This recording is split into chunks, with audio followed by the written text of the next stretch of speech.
Boa noite a todos, sejam bem-vindos a mais uma noite de estudos.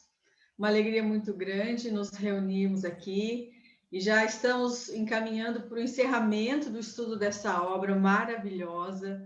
Eu queria dizer que é uma alegria imensa quando nós lemos nos comentários dos nossos canais no YouTube a satisfação das pessoas em estarem acompanhando, em poderem compreender um pouquinho mais a respeito dos ensinamentos que tem nessa obra, que são muito ricos e profundos, e isso nós devemos aos coordenadores. Então, a nossa gratidão aos coordenadores que se disponibilizam a estudar, a pegar o material, a bibliografia, porque realmente há muita dedicação.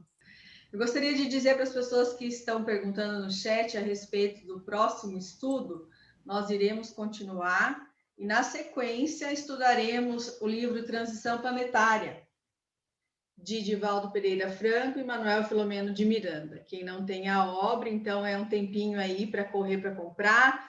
Lembrando que ela faz parte aí dessa quadrilogia, se é assim que fala, que foi o primeiro, então, depois, na sequência, veio o Amanhecer de uma Nova Era, depois Perturbações Espirituais, e o último é esse que nós estamos estudando, tá bom? Então, agora nós damos o nosso boa noite, boas-vindas para a nossa querida amiga e irmã Andréia, que vai fazer o resumo do capítulo 17, Iluminação de Consciências. Boa noite, Andréia. Boa noite, Gi. Boa noite a todos, queridos amigos. É uma alegria muito grande estar conectado com vocês nessa noite especial. Daqui a pouquinho o Marcelo vem, ele está participando de outro estudo, mas nós vamos começar aqui as nossas reflexões em torno deste capítulo tão maravilhoso, Iluminação de Consciências, abrindo o nosso estudo com uma frase muito impactante da mensagem de Santo Agostinho aos Espíritas, em 1862, contido na Revista Espírita, no mês de setembro, onde ele nos chama de soldados de uma nova fé. Ele vai dizer: não mais vos chamareis de crianças, mas homens valentes e corajosos, no qual você pode estar dizendo, mas o que isso tem a ver com esse estudo, Andréia, e o resumo que você vai trazer? E, na verdade, tudo a ver.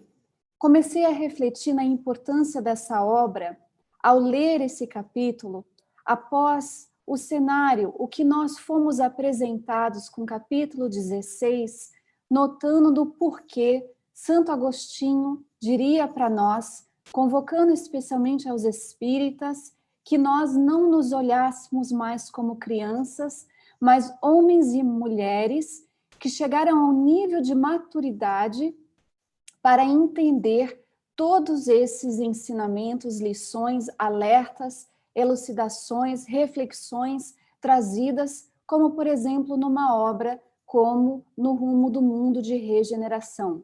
E, lógico, depois, quando a querida equipe começar os estudos da trilogia.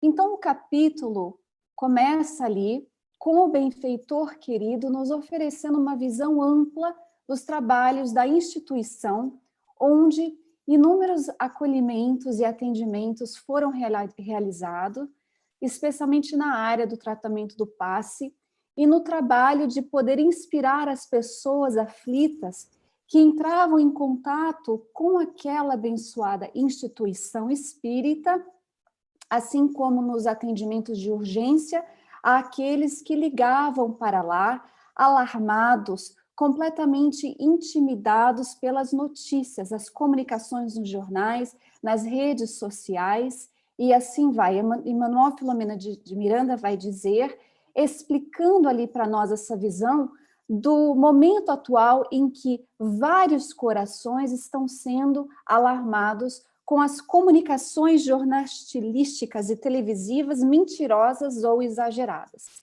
E é claro que nós sabemos exatamente o que ele está dizendo com isso, especialmente nós que estamos na frente de algumas instituições espíritas recebendo também, durante essa pandemia, as ligações, os e-mails, as mensagens pelo WhatsApp de várias pessoas buscando a informação sólida, esclarecimento que traria às suas próprias almas e corações, aquela informação que somente a doutrina espírita pode oferecer, que é o consolo para acalmar os ânimos e assim, de certa forma, os corações.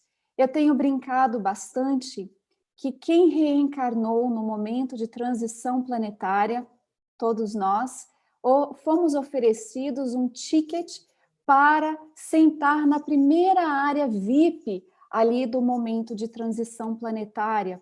E é exatamente o que essa obra oferece para nós. Como que convocados a observar na primeira fileira o que passa, não somente no mundo físico, mas também na erraticidade, no plano espiritual da vida. Como nós havíamos já lido, havia sido programado uma reunião mediúnica para aquela noite, em prosseguimento com os compromissos da casa, as responsabilidades que foi confiada à equipe. Emmanuel Filomeno de Miranda irá dizer que a equipe que estava sendo liderada ali por Eurípides, a cidade da justiça, tinha causado uma grande e verdadeira revolução em outros agrupamentos de igual objetivo no plano espiritual inferior, e como a notícia tinha se espalhado sobre o que houvera acontecido, e eu não sei se todos aqui já tiveram a oportunidade de ler o capítulo 16, mas houve, por causa disso, uma movimentação para reforçar os ataques voltados às criaturas que não estivessem alinhados com os adversários do bem, especialmente o ataque aos espíritas, os ataques aos espíritas.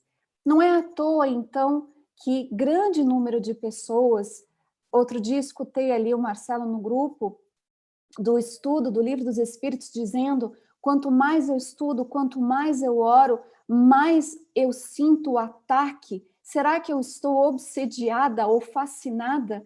No qual ouvi a explicação muito bem dada do Marcelo a essa pessoa que houvera feito essa pergunta, porque nós estamos, sim, sentindo os ataques, e é natural no tempo de transição planetária em que nós nos encontramos. Mas ele vai descrever ali que aquela instituição, especialmente, que os albergava, passou a ser agredida de uma maneira impiedosa. E que as pessoas obsidiadas foram conduzidas à porta dessa instituição, que estava fechada devido à situação atual do Covid, com uma certa animosidade, embora estavam todos sendo atendidos por aquelas pessoas ou diretores que foram dados a responsabilidade de acolher. Então, a gente vai notar ali que ele traz para nós um cenário do que começou a acontecer com outras organizações terrestres que também estavam alinhadas com esse mesmo propósito de bagunça, de baderna, de confusão, e como elas foram mais ainda fortalecidas no seu processo, aumentando o ataque geral nos diversos setores da sociedade, piorando, então, a situação atual do nosso planeta, do nosso Brasil. Não vou nem dizer Brasil, vou dizer também de outros países, porque como nós vamos ver em alguns outros capítulos, eles mencionam também o mesmo teor em nível de reuniões que aconteciam no além, de esclarecimento, de elucidações, acontecendo também com outras entidades venerandas de outras nacionalidades. Então, vamos dizer assim, do modo geral. Ele também traz para nós, Manuel Filomeno de Miranda, ele vai trazer para nós as notícias que espíritos desencarnados, ociosos e falsos passaram a dar comunicações com um número maior, falsificando os ensinos da doutrina ética, e particularmente cristã, com ironia e zombaria chocantes, o que não nos alarma. Muitas vezes, até mesmo no ano passado, quando a pandemia começou a crescer e tomar um porte muito maior, nós recebemos mensagens dos nossos companheiros da Casa Espírita perguntando se a comunicação de Dr. Bezerra de Menezes ou de Francisco de Assis parecia ser correta. E quando olhamos e fomos ler, por estarmos estudando Allan Kardec e as outras obras complementares, conseguimos notar ali onde de fato era a manifestação de alguma entidade que de fato não estava alinhada. O que o Evangelho segundo o Espiritismo vai trazer para nós, em o Evangelho segundo o Espiritismo vai trazer para nós a mensagem 21, a mensagem intitulada Os Falsos Profetas da Erraticidade. Tem uma razão muito grande que a gente pega no pé, no ponto de vista de brincadeira aqui das pessoas, de que nós precisamos ler e estudar Allan Kardec para que a gente tenha olhos para ler e identificar quando essas mensagens são trazidas através de médiuns e vigilantes, essas mensagens de malfeitores que fazem o quê? Fazem esse trabalho exatamente para retardar a obra de emancipação da humanidade, como nos orienta o Evangelho segundo o Espiritismo nesse capítulo 21, espíritos orgulhosos que aparentam amor e caridade e semeiam desunião.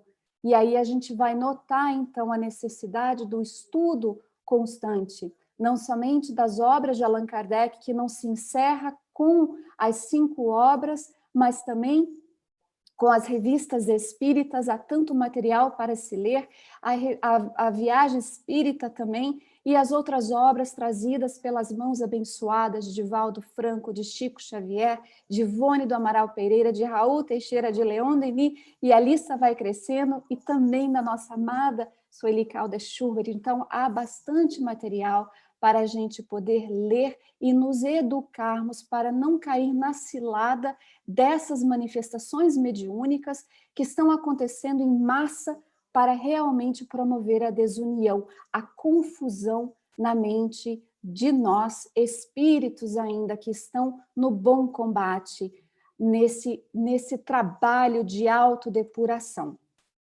Então, Manuel Filomena de Miranda vai dizer para nós ali que estamos nesse caminho na nossa vida, que nós não estamos caminhando na escuridão sem nenhum tipo de orientação. E aqui eu fui ler o que eles trouxeram para nós na obra. A luz do amor passou a brilhar com mais claridade, e os sofredores encontraram apoio e conforto moral para atenuarem os padecimentos e compreenderem as razões das suas aflições por abnegados ceareiros de Jesus. A luz brilha mais quando a treva é mais densa. Belíssimo essa frase, esse parágrafo que nos mostra que, embora exista de fato essa agitação dos dois lados da vida, nós não estamos caminhando mais em escuridão. Aliás, a doutrina espírita, ela é esse farol que fica rodando ali a sua luz para todos os pontos do planeta, apontando para o viajor espírita, ou aquele que se encontra reencarnado e abraça o conteúdo da doutrina espírita, por onde seguir com segurança. Então, o que acontece ao abrirmos este capítulo? 2 comunicações belíssimas, com conteúdos ali para que a gente realmente possa refletir em torno da nossa própria existência. Talvez dos nossos equívocos do passado. Se hoje nós temos uma presença na vida que é de acerto, de querer ficar ali na reta, no caminho correto, nós podemos olhar com compaixão e entender que no passado talvez não se deu muito assim. Ou mais ainda, os conteúdos que nos são trazidos para nos lembrar a necessidade de manter fidelidade àquele que por amor nos permitiu reencarnar no momento tão decisivo do nosso planeta, que é o de transição. Então ele vai dizer para nós, Manuel Filomena vai dizer para nós que naquele momento, naquela noite, todas as providências haviam sido tomadas para preservar o santuário de trabalhos mediúnicos. impedindo então a entrada na sua área física de espíritos não convidados. O que nos mostra ali os cuidados que são tomados e que nenhuma reunião mediúnica séria acontece por improviso. E isso é muito importante para que a gente tenha conhecimento, porque mais e mais pessoas pensam que é assim que acontece. Quando abrem uma obra dessa, notam que, na verdade, existe todo um preparo, não somente para aqueles que serão acolhidos, como também aos médiuns e dialogadores e apoio que farão parte daquele trabalho. Então, ele vai dizer para nós que servidores do Cristo cercaram todo o agrupamento de edifícios igualmente envoltos numa claridade muito grande que vinha do alto e circundava ali. E quando ele vai dizer para nós que quando começou ali as primeiras horas da madrugada que eles se encontravam no recinto mediúnico, ele notou que a movimentação era inusitada. De primeiro, eles viam ali umas vintenas de espíritos da cidade visitada, que estavam ali, encontravam-se em aturdimento, conduzidos por amigos espirituais muito hábeis. Haviam também a presença de outros zombeteiros e frívolos que observavam o que se passava, e aqueles outros que deveriam se comunicar, estando eles adormecidos ou semi-inconscientes sobre o cuidado dos benfeitores espirituais. Gumercindo, o irmão querido e outros companheiros da organização física, em parcial desdobramento pelo sono, e outros convidados, encontravam-se conduzidos, alguns sem ao menos saberem e outros não. E aí ele vai ver a nossa amada médium Malvina e outros do plano espiritual após a prece de abertura, colocando-se ali naquela posição de servir mediunicamente falando, com sua mediunidade.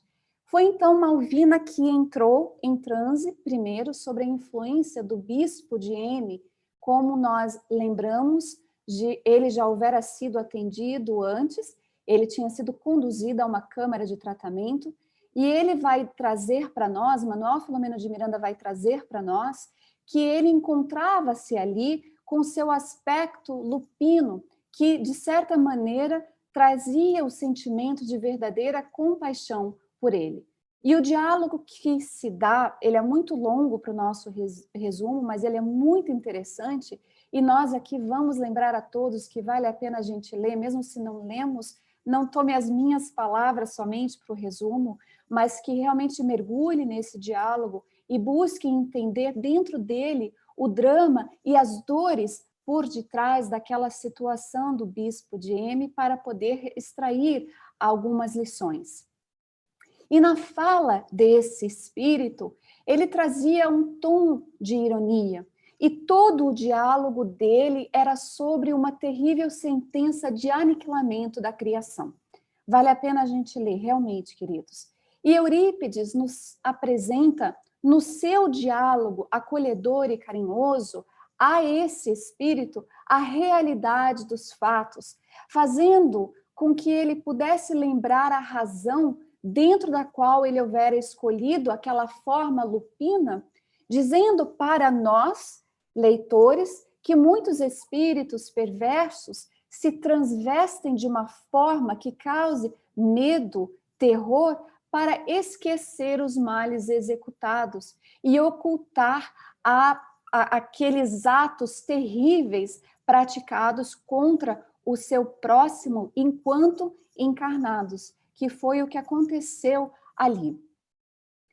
Manuel Filomeno de Miranda vai lembrar a ele que foi por causa do seu ministério religioso que ele houvera esquecido, na verdade, daquele compromisso que ele tinha afirmado, fazendo voto de castidade, que ele houvera desrespeitado o compromisso, seduzindo diversas criaturas ingênuas que contava com ele, com o amparo dele, por serem também vigilantes, dentre tantas outras que caíram ali na cilada de serem seduzidas por ele, ele encontraria a razão principal, que foi daquela menina Marcela, que tinha 14 anos, um pouco mais de 14 anos, ela tinha sido seduzida por ele, e de todos os piores lugares, como já se não fosse ruim, no confessionário. Foi ali que tudo começou.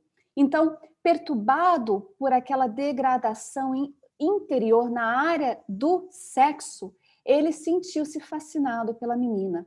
E ela, sentindo-se atraída por ele, se deixou levar.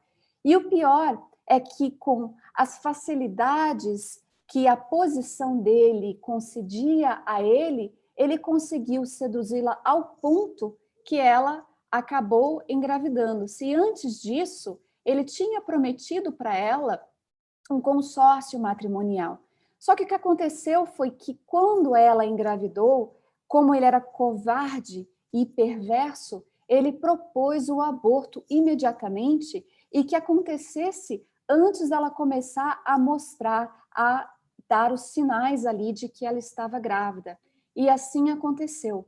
Ela era frágil, insegura e sabia que estava cometendo um pecado, e após ela se confessar, ela resolveu então por se suicidar em tentativa de se livrar daquele terrível erro que, de certa maneira, cobrava dela o ato do aborto. E aí Eurípides continua narrando para ele, o espírito, chega um momento que ele fala, basta, não quero mais ouvir, e ele fala, não, mas você vai ouvir. Ele continua a dizer, o espírito do bebê que já estava ali fixado no corpo, porque a gente entende dessa ligação do espírito reencarnante ao corpinho em formação desde o momento de concepção, ele terminou por se ligar ao bispo depois que o aborto houvera sido cometido. Então ele fala, nada se consumiu no nada, como você diz. O espírito continuou exatamente como era, só que agora com propósitos definitivos de vingança contra ele pelo que tinha acontecido. E Eurípides então faz ele voltar ao cenário e ele via como uma cena terrível da mãezinha infeliz que se atirara da torre alta da igreja, que ambos, ele como bispo e ela como frequentadora, participaram tantas vezes ali nas missas e nas trocas nos confessionários e assim vai. É uma cena e imagens bem fortes que são narrados para nós ali por Manuel Filomeno de Miranda, trazendo para nós esse drama dessa entidade. E foi exatamente neste momento em que o espírito conseguia ver com os detalhes toda aquela situação da mãezinha que se suicida e também da criança que houvera sido abortada, e nós não vamos repetir as palavras aqui, mas era naquele momento de tanta dor que o espírito estava finalmente se dando conta dos seus atos terríveis, que Eurípides evoca as bênçãos de Maria, Mãe Santíssima. E no momento em que ele assim o faz, Manuel Filomeno de Miranda diz para nós que desce uma luz do alto sobre aquele cenário triste, aquela situação de um passado de equívocos, produzindo em todos ali presentes um choque visual. Imaginemos a situação. Nossa Maria, Mãe Santíssima, ali em pessoa, aparecendo pouco a pouco, ocorrendo um silêncio incomum, quebrando pelo pranto de muitas vozes depois, abraçou o demente pervertido incorporado em Malvina. E ele diz, então, de que a própria médium sacrificada ali naquela comunicação dificílima adquiriu uma luminosidade no centro de força e todo o corpo. E ele, em sua vez, ele uivava e se retorcia nos braços carinhosos da Mãe Sublime de Jesus, e ela então faz a pergunta para ele, que se não doeu em você quando leu, em mim me doeu demais, imaginando esse espírito escutando dela, filho, que fizeste das ovelhas que lhe foram entregues para pastorear. Naquele diálogo amoroso, depois de um tempo, ela diz para ele que a mãezinha dele houvera apelado para ela, que tomasse conta dele, auxiliasse, e ela então diz, liberta-te do mal. E naquele momento, a mãezinha dele entra e o filho infeliz, chorando ali, em urros de laçantes, ele nota a mãezinha que estava ali para abraçá-lo e acolhê-lo. E ela então avisa ele que ele seria dado a chance de resgate e da reparação numa futura encarnação de muitas dores. É belíssimo. A segunda comunicação, já um pouco mais curta, mas que também tinha toda a sua beleza, a sua maneira única de trazer para nós as lições que poderíamos extrair, ocorreu com a médium Amália, a médium desencarnada, como nós sabemos ali.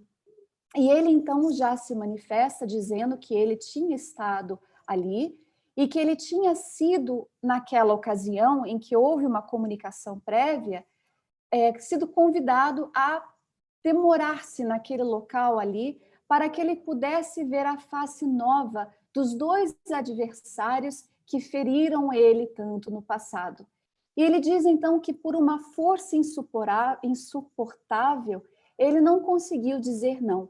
Tentou fugir, sair, debater-se de todos os tipos de maneira, mas ele não conseguiu fazer isso. E ficou ali, mesmo sem querer. E, de certa maneira, ele passou a assistir às atividades que eram desenvolvidas ali em nome do amor maior, o nosso Mestre Jesus. E, de princípio, ele achava que era uma coisa estranha, farsantes, membros de alguma seita de feitiçaria, porém, por conta dos exemplos de amor e de compaixão, ele observou ali, em muitos momentos, o encontro de pessoas que se arriscaram a ir buscar socorro e fizeram com que ele reconsiderasse algumas questões em torno da própria dor e sofrimento dele, obrando em nome do Senhor. E aí ele diz algo bem legal que eu vou ler também, já chegando no finalzinho do nosso resumo, que ele diz assim: os infames que me desgraçaram, agora com as suas novas roupas, a nova reencarnação, transformaram-se em samaritanos compadecidos dos judeus que se lhes implicavam e perseguiam, produzindo-me conflitos inenarráveis. Em que acreditar? Perguntava-me. Naqueles que me trucidaram ou nestes que levantavam os caídos, às vezes caindo também, porém levantando-se rápido para ajudar. E ele narra como ele se sentia um monstro, até o momento que naquele local ele encontrou dores maiores do que as deles. Em reuniões ali magistrais de socorros que aconteciam pela madrugada fora, a falecidos, alucinados e odientos, e ele passou então a compreender que todos nós somos responsáveis por muitas das misérias que nos afligem. Então ele parou de se olhar como aquele que era uma vítima e alguém, na verdade, que era um terrível vingador. É a lição da humildade, a semente que encontrou um lugar no seu coração, fazendo com que ele pudesse respirar de ares novos e encontrando aquele oxigênio puro de um ambiente como um centro espírita ou no plano espiritual da vida, essas colônias de acolhimento, ele notou ali que ele respirava ares de uma vida nova, não mais olhando para trás, não mais olhando para a sua própria ferida, mas reconhecendo que havia um futuro para ele e que as dores dele, quizás, não era tão grande quanto aqueles daqueles que estavam naquele ambiente buscando o consolo, o amparo e a consolação. Essa é uma lição magnífica para todos nós, porque muitas vezes nós nos perdemos em lamentações desnecessárias. E não é que nós não temos o direito de sentir, de chorar, não é isso, mas muitas vezes, se pararmos e orarmos, vamos reconhecer que se sairmos de nós mesmos, encontraremos dores muito maiores de outros que ainda não encontraram a palavra do consolo, da luz, da verdade que temos no Espiritismo. E talvez o remédio para as nossas dores é poder abraçar os caídos, acolher aqueles que seguem sentindo-se órfãos, que não conhecem ou esqueceram-se de Jesus.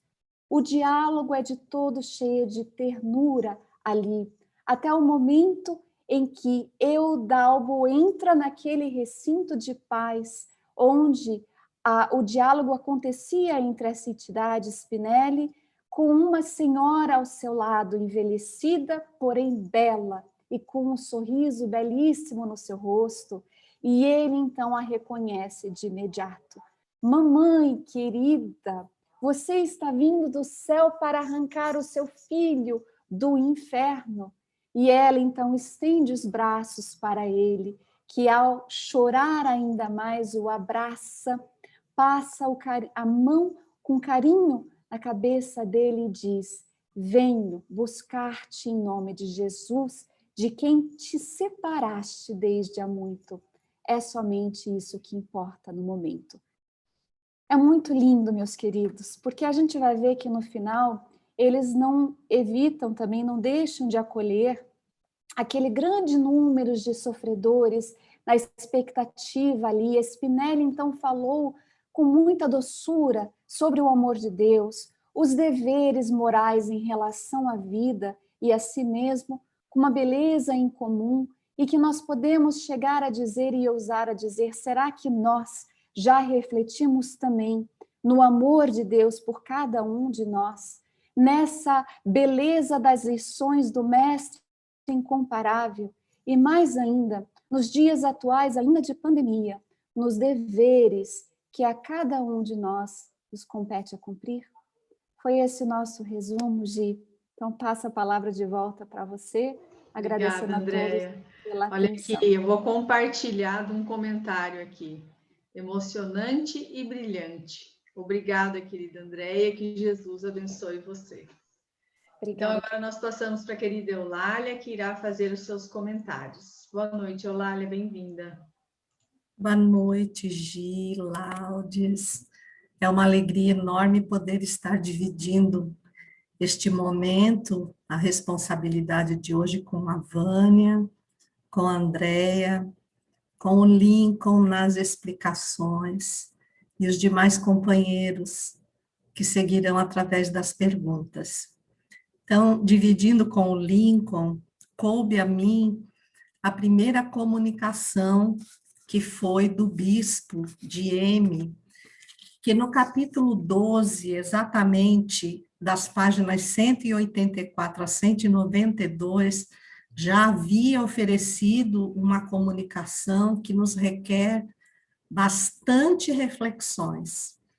E me passa, que, aliás, foi uma pergunta feita em algum capítulo anterior, por que essa forma de lobos assumida pela maior parte dos espíritos?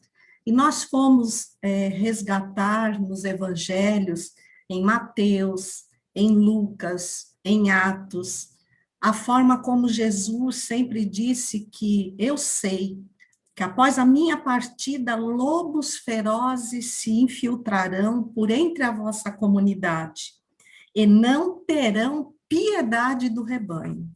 Então, nos parece que é um arquétipo já da humanidade, de que todas as vezes que a consciência de culpa nos aponta o ferimento causado às leis naturais, nós assumimos essa deformidade tão ressaltada por Jesus. Mas, levando em conta a comunicação, nós vamos perceber que ele nos faz algumas advertências em forma de ameaças, e essas ameaças só existem porque existe o equívoco de nossa parte. Então, ele diz que se dobrará para instalar um período de ódio entre os espíritas, que são os cristãos, ou deveríamos ser, os cristãos redivivos, já que o espiritismo é o cristianismo redivivo. Nos chama de usurpadores dos pobres, faz um parâmetro entre a palavra esotérico com S e esotérica com X. Nós somos, por assim dizer, os esotéricos, não no sentido do segmento tido como uma área da espiritualidade, mas no sentido da palavra, que é passar o conhecimento de forma simples, clara, atingindo a multidão. Esse é o propósito do espírita.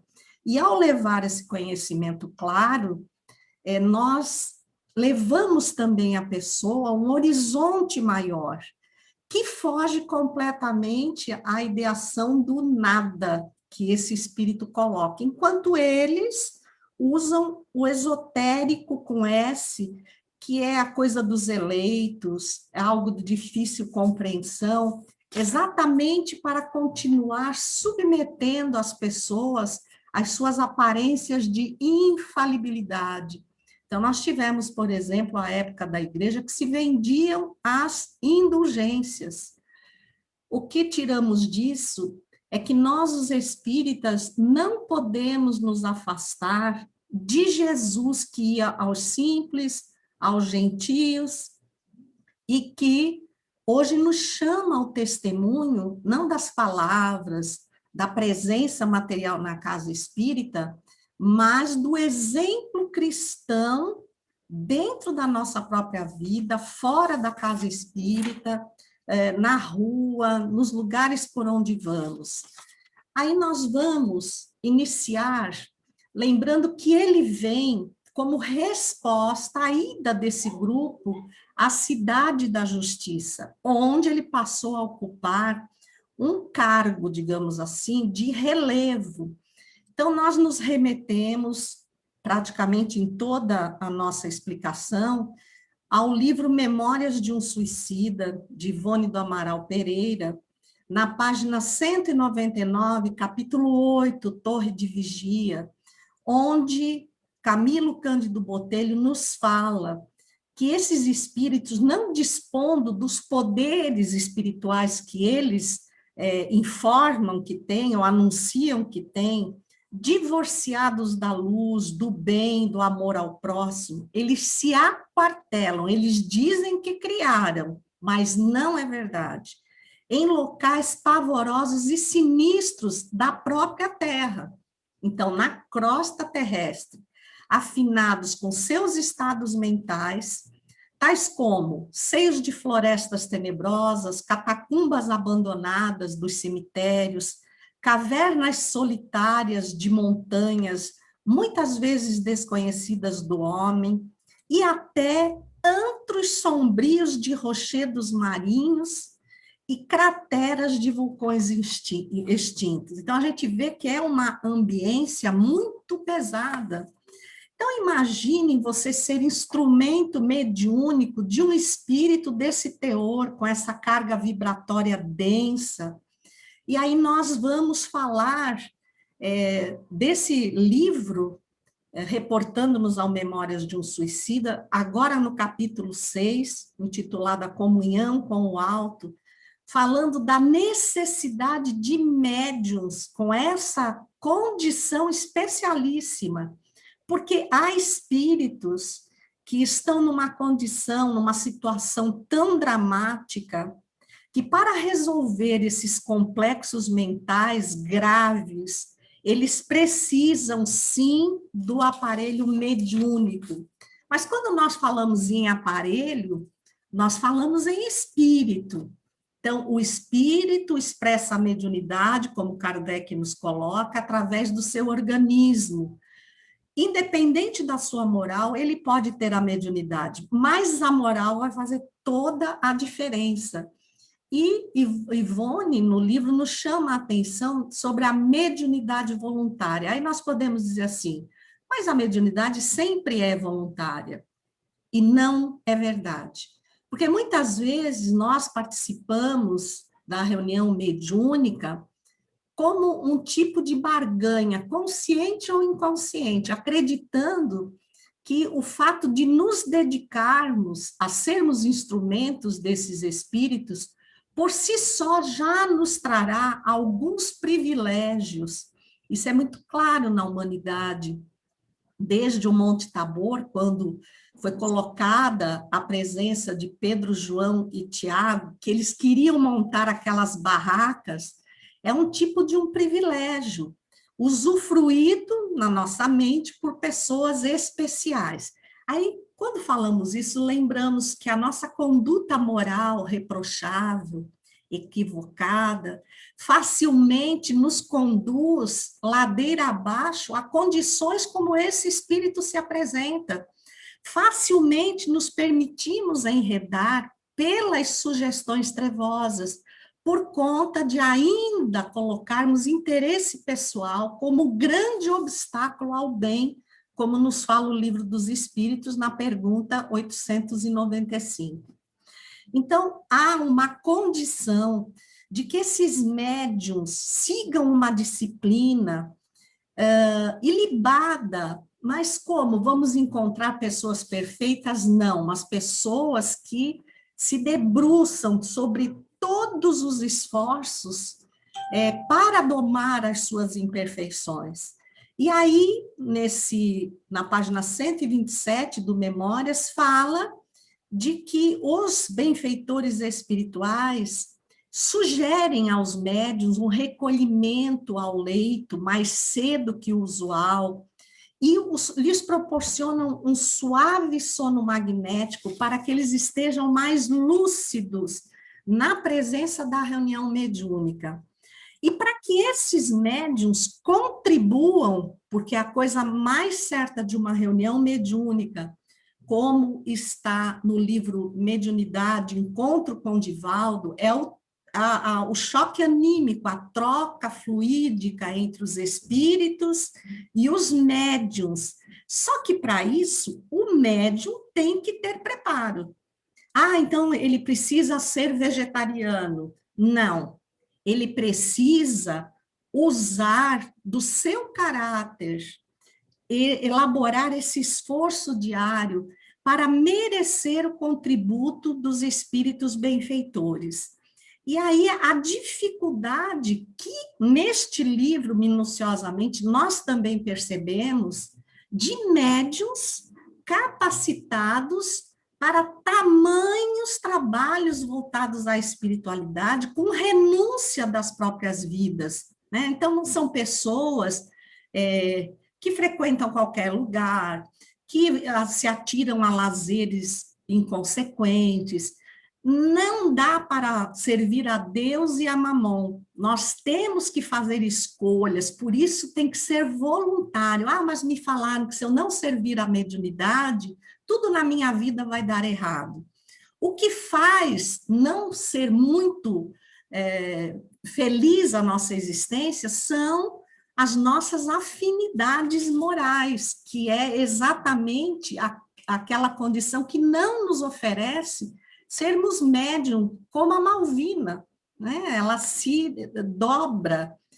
E simples contato desses espíritos, a proximidade deles com o aparelho, com o corpo físico do médium, pode causar muitas complicações.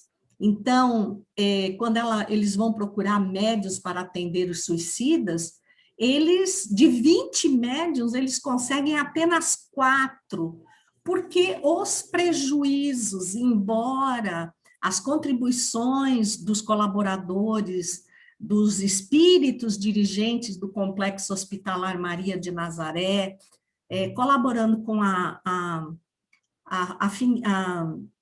contribuição de fluidos mais sutis, uma vigilância mais dedicada e uma matrícula efetiva como trabalhadores dispostos a realizar o bem, nem todos conseguem. Então, dão um passo atrás e não aceitam esse compromisso com medo, porque lhes é explicado essa responsabilidade, tanto no campo mental quanto no campo biológico, para que não venha a prejuízo das suas células biológicas. Então, assim como uma digestão, nós sabemos que a carga fluídica que absorvemos, depois de um tempo, se ela não for expelida naturalmente, ela se fixa na nossa corrente sanguínea, onde está sediado o nosso fluido vital, procurem Missionários da Luz, capítulo 13, Reencarnação, que nós vamos, então, perceber essa beleza de que, por exemplo, o nosso sistema imunológico, ele vai estar mais ou menos pronto em torno dos 7 anos. Por isso, Emmanuel nos adverte, na pergunta 109 do Consolador, a importância desses primeiros 7 anos em receber contribuições morais relevantes. Porque quando toda a carga, a identidade espiritual se fixar no organismo, ela vai atuar nos mostrando fragilidades de certas doenças, ou imunidade melhor perante outras. Então, nós temos que lembrar o seguinte, já vimos lá atrás que em todas as feições, encarnados ou desencarnados, aqueles que se prestam ao serviço mediúnico vão doar essas energias, que são de ação magnética. Então, nós temos o magnetismo espiritual e o magnetismo material, o que nos leva a refletir que todos nós, ainda vinculados ao perispírito, com a presença desse corpo espiritual intermediário entre o espírito e o corpo, nós temos uma espécie diferenciada de ectoplasma. Na nossa circunstância muito mais material, e naquele capítulo que a própria Amália faz a doação do ectoplasma, nós vemos a existência desse fluido amenizando, transformando o campo perispiritual de grande sofrimento dos espíritos que se comunicam. E também nós vamos ver a ambiência do local, como precisa do contributo daquelas criaturas que se dedicam a ela. Nós não podemos deixar por conta da espiritualidade. E aí a gente percebe que ali não é apenas uma instituição espírita, mas é uma instituição espírita que honra a fidelidade exposta pela doutrina. Então, as criaturas lutando para dominar as suas más inclinações, a caridade sendo colocada por todos, em todas as circunstâncias, o mesmo atendimento que se dá aos espíritos desencarnados, se vivencia junto aos espíritos encarnados, e essa é uma situação que nós não estamos sabendo vivenciar, porque discursamos aos espíritos desencarnados em nossas reuniões mediúnicas, mas voltamos à nossa vida dominados pelos mesmos defeitos que eles apresentaram. Então, este instante que vivemos é um chamamento para que nós aprendamos finalmente a nos comportar tal como discursamos quando estamos dentro da casa espírita. Então, aqui o Memórias, por que eu escolhi o Memórias? Por ser de uma médium de moral ilibada, que, como Malvina, se debateu na vida com muitos problemas, e para não dizer que nós não estamos valorizando a universalidade dos ensinos dos espíritos. Então, médiuns diferentes, livros diferentes e a mesma essência, né?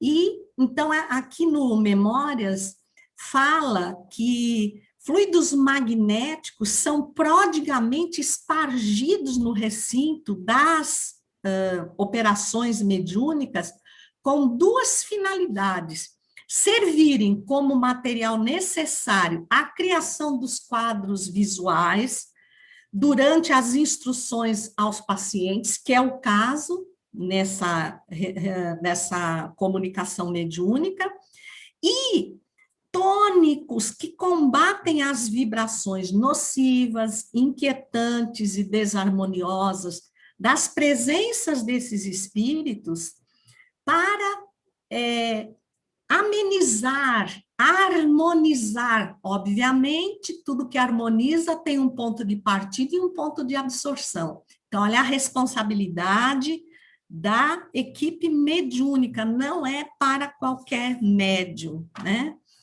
Também, ela segue dizendo que infelizmente na Terra, nem todos os homens admitidos ao cenáculo sagrado das evocações guardam essa higiene moral e mental.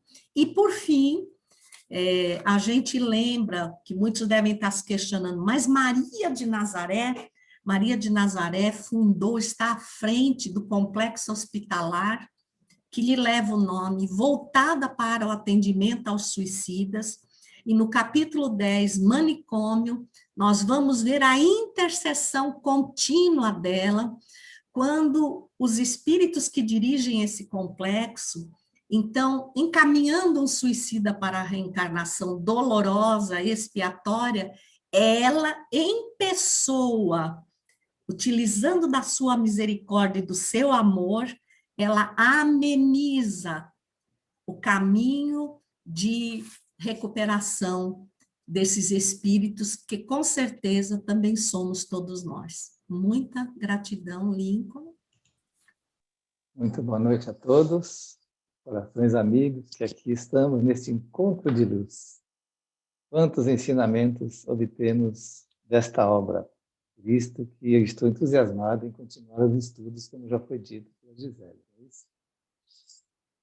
Depois da descrição do capítulo feita pela Andréia, não sei nem se eu tenho muito a dizer, mas eu vou tirar ainda bastante coisa, porque se atentarmos para tudo que acontece nos diálogos, tanto dos espíritos quanto dos orientadores, dos dialogadores, vamos encontrar muitas informações. Mas uma conclusão que a gente chega é que em tudo que os espíritos escrevem, eles transmitem ensinamentos para todos nós, nas pequenas frases que aparecem. São alertas, procedimentos, análise de situações, como atuar, eles mostram as realidades da vida espiritual, a perspectiva, as observações que eles trazem sobre o que nós estamos fazendo aqui no plano dos encarnados. Então, nós verificamos que tudo tem aproveitamento dentro de uma obra espírita séria. No capítulo de hoje, nos coube fazer um comentário sobre a segunda manifestação mediúnica daquela reunião. Agora, um espírito que foi acolhido pela médium Amália, sob a orientação do espírito Spinelli.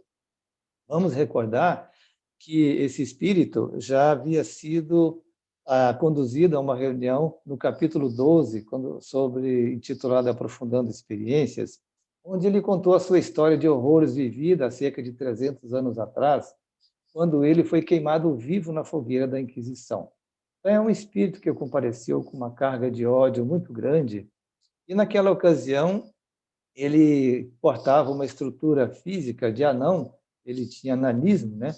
E foi objeto de atenção da corte naquela época, mas acabou por sendo entregue a ser queimado vivo na fogueira. Claro que ele guardou todo aquele ódio justamente sobre o casal que o havia entregue àquela situação de sofrimento.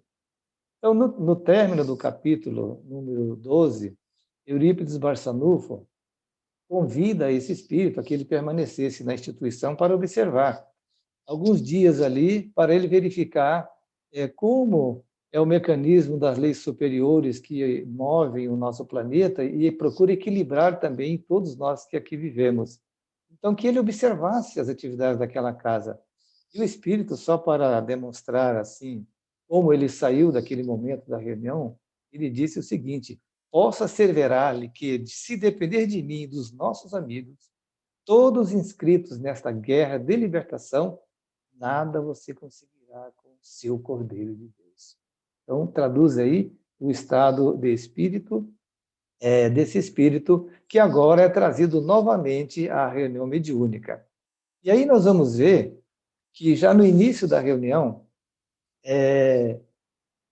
o nosso querido Spinelli faz questão de pedir a ele que se identifique, porque ele não queria tratar o relacionamento com aquele espírito, chamando-o por uma característica própria da sua estrutura de anão, digamos. Então, ele queria que ele fosse tratado por um nome que pudesse identificá-lo ali, não é verdade? Ele falou, então, que se chamava Spanovic, o monstro, ou simplesmente Spanosito, como a mãe dele o chamava, ele reconheceu na hora. Então, naquela época, ele foi na reunião do capítulo 12, ele convidado a permanecer ali, ele permaneceu, como já foi dito pela Andréa muito bem, como se tivesse imantado aquele ambiente.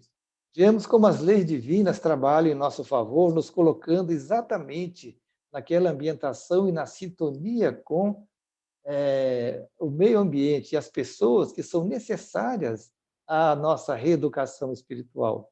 Então, vejamos que, mesmo sem querer, ele era conduzido às reuniões e às observações naquele ambiente de trabalho muito extenso e sério, que era levado ali por todos aqueles que participavam daquela instituição.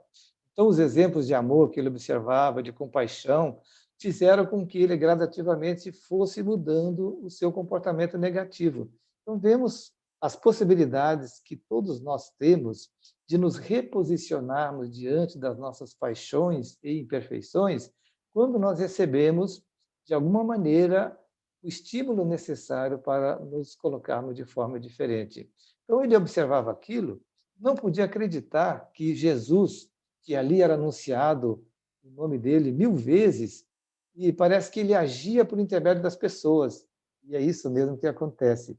Nós vemos que em todas as organizações cristãs que estão diretamente agindo em nome do Cristo, com fidelidade ao pensamento do Cristo, ao Evangelho, somos todos nós intermediários de Jesus diante das pessoas. Então, nós passamos diante dessa consciência, nós paramos de ser construtores de muros, mantendo-nos nas nossas imperfeições, e passamos a ser pontes que ligam Deus às criaturas.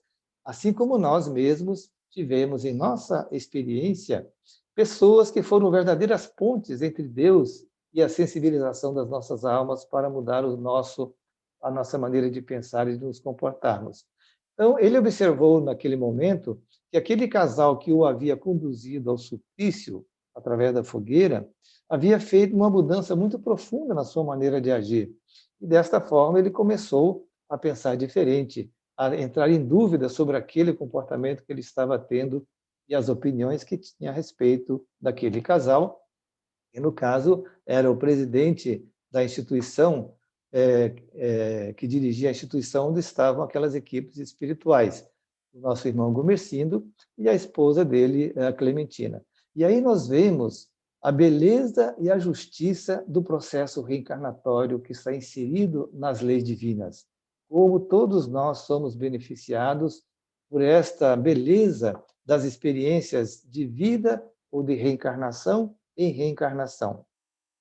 Então, o Espírito, finalmente, ele fala que, em determinado momento, ele, observando aquelas pessoas que chegavam na instituição, ele notou que ninguém perguntava às pessoas quem eram elas, mas sim o que desejavam. Olha, um espírito aqui em reforma íntima, instruindo-nos de como devemos agir sobre aquelas pessoas às quais queremos dar algum tipo de apoio, seja material ou seja espiritual. Não nos interessa, em primeiro plano, perguntar quem são, mas o que elas desejam, o que elas estão buscando. E nesses dias conturbados de agora, com a pandemia atacando a todos nós, muito importante se faz isso. Então, o nosso querido Spinelli passou a orientar, a dialogar com aquele espírito, falando que é natural que a gente haja dessa maneira, porque Jesus nos chamou, a todos nós, os sofredores, de filhos do Calvário, que somos todos nós, de alguma maneira. E como filhos do Calvário, nós estamos sempre necessitando uns dos outros para fazer a nossa descrucificação. Porque se cada um de nós tem a sua cruz pessoal, a condução das suas experiências durante a encarnação, nós precisamos do ambiente, do apoio de outros corações que possam socorrer-nos em nossas necessidades. Naturalmente, o primeiro ambiente de socorro será o nosso lar. E dentro do nosso lar, nós vamos encontrar aqueles corações mais próximos das experiências mais necessárias ao nosso processo educativo.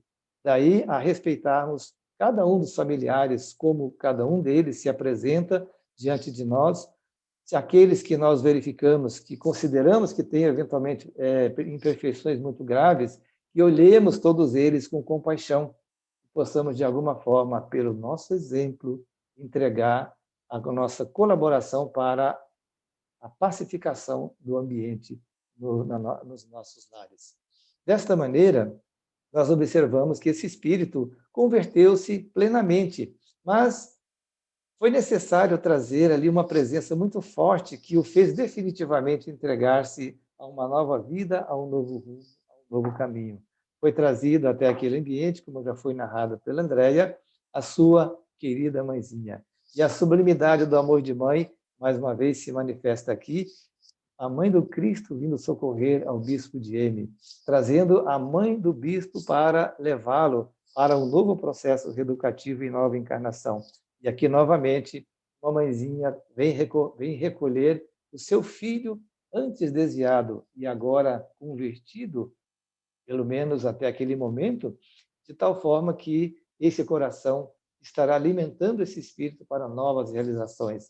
E eu quero lembrar aqui, para concluir esta parte, e em seguida vamos passar a um outro elemento, palavras que a mãe de Jesus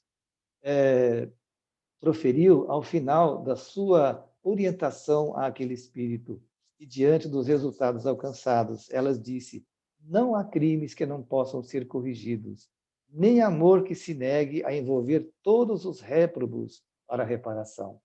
Então, nenhum de nós, por piores que eventualmente nos consideremos, somos criaturas, filhas de Deus, espíritos projetados para o futuro tornarmos-nos, de alguma forma, anjos ou atingirmos a angelitude. Não importa se estamos ainda na retaguarda do processo evolutivo, mas alcançaremos um dia a nossa redenção e a nossa definitiva libertação das imperfeições que carregamos. Nós vamos apresentar agora um pequeno trecho de um vídeo que corresponde a uma palestra que foi apresentada ontem no canal da Mansão do Caminho.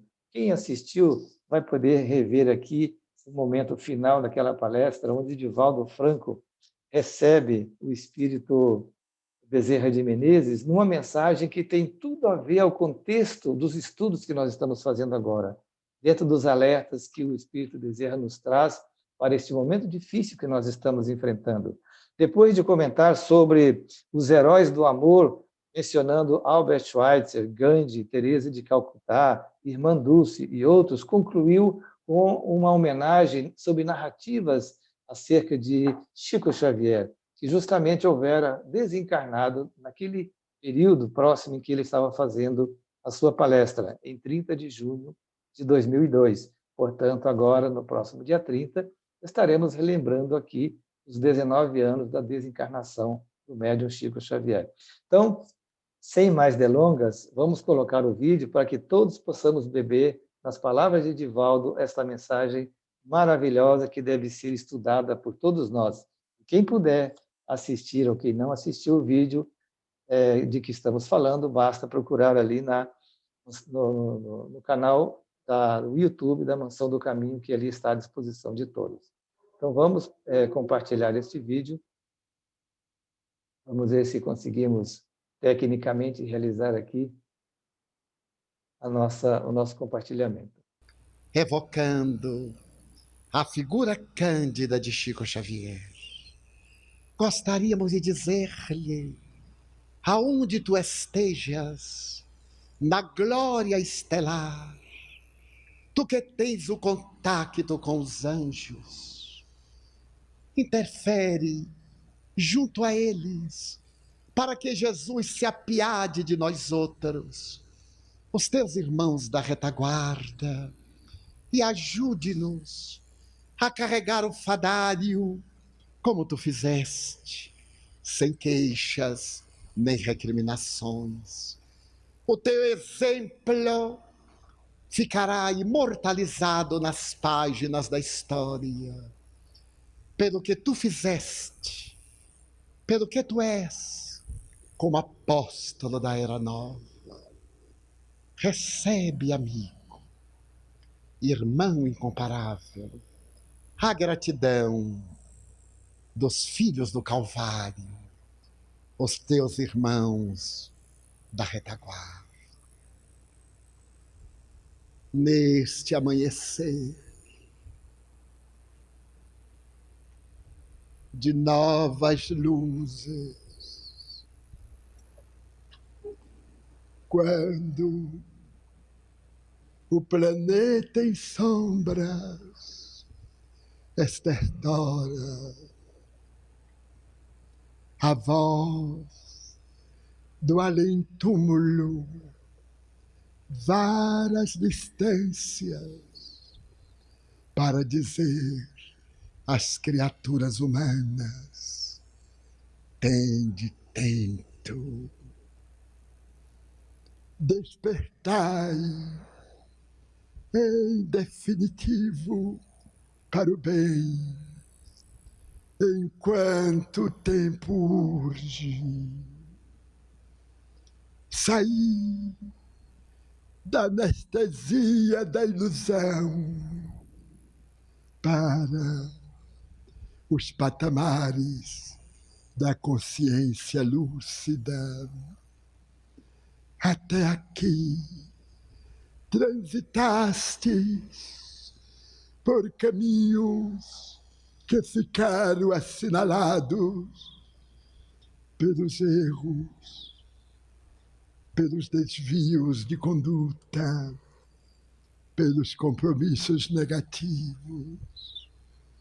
Reabilitai-vos nesta alvorada que debilmente vai rompendo a noite.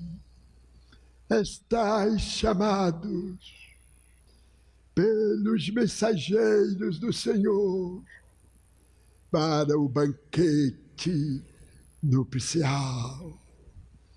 Cuidai da vossa indumentária mental, dos vossos hábitos morais, porque não fugireis da própria consciência que vos não permitirá a apresentação no momento azado. Rogastes aos céus que vos mandasse mensageiros de luz, e a terra recebeu estrelas de inacessível beleza. Suplicastes a revelação libertadora, e Jesus deu-vos o Consolador. Errastes muito e anelastes pela oportunidade de reparar, de auto-iluminar-vos, e renteais com a dor. Bendizei a filhos da alma, deixai de recalcitrar contra o aguilhão, baixai a cerviz enquanto é tempo. Conscientizai-vos de que Jesus vos espera desde há muito, e este é o vosso momento. Dizeis muitas vezes que Jesus está longe, na glória estelar, e não podeis segui-lo, cobrindo-lhe as pegadas da Galileia. Mas ele mandou-vos intermediários semelhantes a vós, que palmilharam as mesmas sendas de espinhos e de pedregulhos e alcançaram as estrelas. Erguei-vos, transformando vossas queixas em hinos de gratidão e os vossos lamentos em poemas de alegria. Não vos permitais errar outra vez, comprometer-vos, porque talvez não haja tempo hábil para novas recuperações. Os céus descem à terra. Nós vos abraçamos para que subais conosco o monte da sublimação evangélica e alcanceis as alturas. Não vos amedronteis, não desistais. Só há uma alternativa, é avançar. Vinde, pois, filhos da alma, Jesus vos espera, envolvendo-vos na claridade libertadora do Evangelho. Abraça-vos o servidor paternal e humílimo de sempre, Bezerra. Muita paz, meus filhos. Eu dou a palavra para você, Gisele. Encerrou, Vitor? Lincoln. Sim. Obrigada. Então, nós vamos para a pergunta para o Vitor. Vitor, a pergunta é sobre o capítulo 17, na página 256, fala que depois da visita à Cidade da Justiça, houve um ataque no centro que albergava a equipe de Manuel Filomeno de Miranda e que houve balbúrdia que chegou a incomodar os vizinhos que residiam perto do centro. Gostaria que nos explicassem melhor essa situação, visto que pela pandemia os trabalhos presenciais foram todos suspensos. Todo o conteúdo desta página ficou um pouco confuso para o entendimento da participante. Bom, boa noite a todos, que Jesus esteja conosco.